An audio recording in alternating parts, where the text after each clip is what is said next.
জনগণের প্রতিনিধি হিসেবে আপনাদের কাছে আমাদের একটি বার্তা, সেটা হচ্ছে জনগণ আমাদের সুপেয় পানি যেন পায়, এটা আপনারা নিশ্চিত করবেন। সুপেয় পানি পাওয়ার প্রত্যেক নাগরিকের একটা মৌলিক অধিকার। এই অধিকার নিশ্চিত করতে যিনি যেখানে দায়িত্বপ্রাপ্ত আছেন, সেই ক্ষেত্রে আমরা প্রত্যেকের জায়গা থেকে যদি দায়িত্বটা পালন করি, তাহলে আমি মনে করি জনগণ সুপেয় পানি পাবে।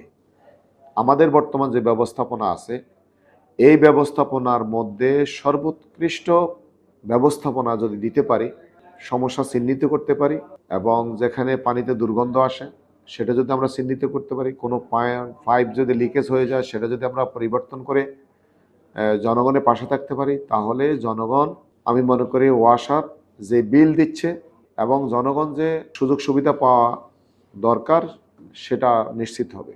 আমাদের কাছে অভিযোগ আসতেছে, আমরা বিল দিচ্ছি, একটা অভিযোগ আসছে আপনারা শুনেছেন, তার বিল দেওয়া হয়েছে, সেখানে তার ডকুমেন্টস আছে, হোয়ারএজ বিল সেকশনে এন্ট্রি হয় নাই, এবং সেটা একদিন না, 5 বছর। আমি নির্বাহী প্রকৌশলী সাহেবকে জানাইছি, উনি এটার ব্যবস্থা নেবেন। আমি একটা ভয়েস দিছি আপনাকে, উনি আমাকে লিখিত দিবে, আমি বলছি লিখিত দেন, ভয়েসও দেন, উনি ভয়েস দিচ্ছে আমাকে, আমি এটা আপনাকে ফরওয়ার্ড করছি। এই যে সমস্যাগুলো, বিদ্যুতেরও কিছু বিষয় আছে, বিদ্যুতের সেক্টর, তাদের সাথে আমরা আলাদাভাবে বসবো। আমরা মনে করি মানুষের এখন রোজা রমজানের দিন এবং সামনে ড্রাই সিজন আসতেছে, পানির আমাদের ডিমান্ড বাড়বে, তো সেক্ষেত্রে আমাদের সমস্যাগুলো চিহ্নিত করা দরকার।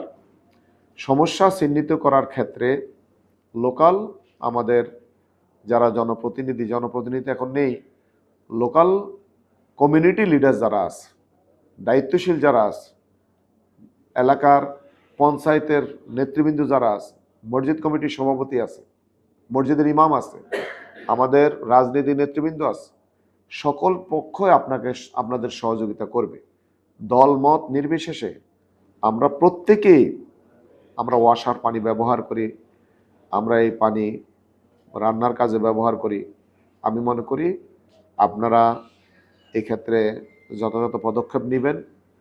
আমাদের জনগণের যে ভোগান্তি, অনেক সমস্যা ছিল, এই সমস্যাগুলো চিহ্নিত করে একটু আপনারা টেবিল ওয়ার্ক করে আমাদের জনগণের সমস্যাগুলো সমাধান করবেন, এটা আমাদের প্রত্যাশা। আমরা জনগণ আপনাদের জুন বোঝে না, এক্সিকিউটিভ ইঞ্জিনিয়ার বোঝে না, জনগণ বুঝে জনপ্রতিনিধি।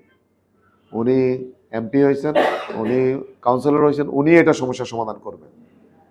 এখন কিভাবে করবেন আমরা তো নিজেরা করব না, এটা করবো আপনাদের মাধ্যমে।